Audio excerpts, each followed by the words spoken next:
ইতিহাসৰ প্ৰথমবাৰ কাৰণে হিমন্ত বিশ্ব শৰ্মা ভুল কৰিছে। এইকাৰণে ভুল কৰিছে, তেওঁ নিজেই বিজেপি নাছিল, গতিকে বিজেপিক চিনি নাপালে। ই একদম আৰম্ভণিৰ পৰা তেওঁ বিজেপি কৰা সঞ্জয় কিষাণ তাক কৰ্তন কৰি দিয়াৰ ক্ষেত্ৰত অসমে সন্তুষ্ট হোৱা নাই, আমি সন্তুষ্ট নহয়। এইকাৰণে নহয়, তেওঁ চাহ শ্ৰমিকৰ চামুদ্ৰ সংঘৰ সাধাৰণ সম্পাদক আছিল। তেতিয়া কি উন্নতি কৰিলে? তেওঁ বিধায়ক আছিল, কি উন্নতি কৰিলে? বিশেষ উন্নতি কৰা নাই। তেওঁ অকল চাহ শ্ৰমিকৰ বছৰেকৰ মাচুলটো লৈ তেওঁ বৰঙণি লৈ তেওঁলোকে চলি আছিল। আজিও সেইকে কথা। এক প্ৰকাৰে ক'বলৈ গ'লে চাহ শ্ৰমিকৰ তেজ শোষণ কৰা এইজনে প্ৰথমৰ প্ৰধান মানুহ, যিজনে হিমন্ত বিশ্ব ভুল কৰি পেলাই মন্ত্ৰিত্ব পদ দিছে। আৰু অতি সহজ সৰল দুৰ্নীতি পৰায়ণ নোহোৱা, কোনো বদনাম নোহোৱা সঞ্জয় কিষাণক কৰ্তন কৰাটো তেওঁৰ আটাইতকৈ ডাঙৰ ভুল। গতিকে আৰু বাকী যিবিলাক MLA আছে বিজেপিৰ, তেওঁলোকৰ মুখত চিলাই লগোৱা আছে, মুখ বন্ধ, তেওঁলোকে কথা ক'ব নোৱাৰে।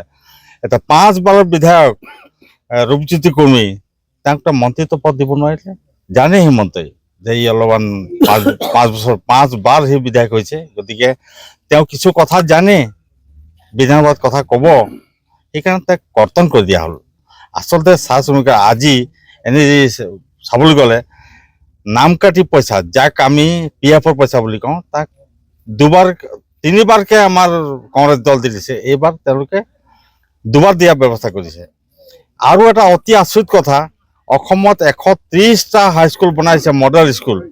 সেই মডেল স্কুল হিমন্তক মই সুধিব বিচাৰিছোঁ, কি কাৰণত চাহ শ্ৰমিকক যদি ইমান ভাল পাইছিল, তেন্তে কি কাৰণত তেওঁলোকে তাৰ এগেইনষ্টত স্কুলৰ এগেইনষ্টত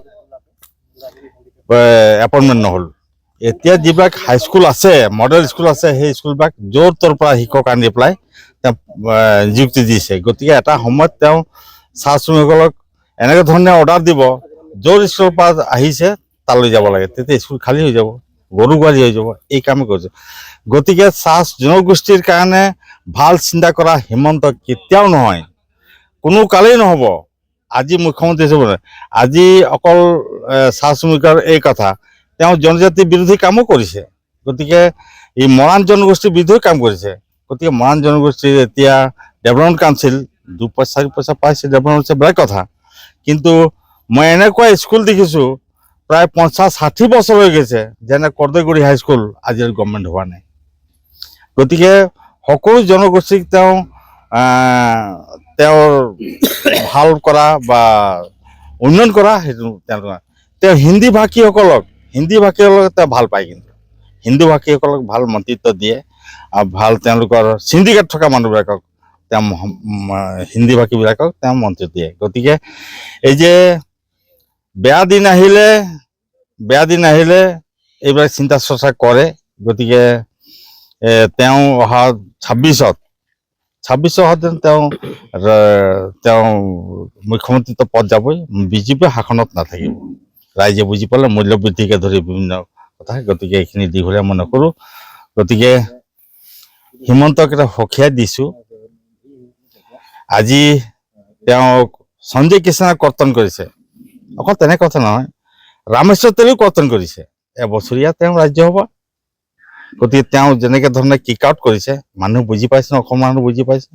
পৰলোচনত নাপালে, MLA বাই ইলেকশ্যন নাপালে, তেওঁ লোকসভাৰ নিৰ্বাচনত ইয়াত আছে, তেজগোলা আছে, সিও নাপালে।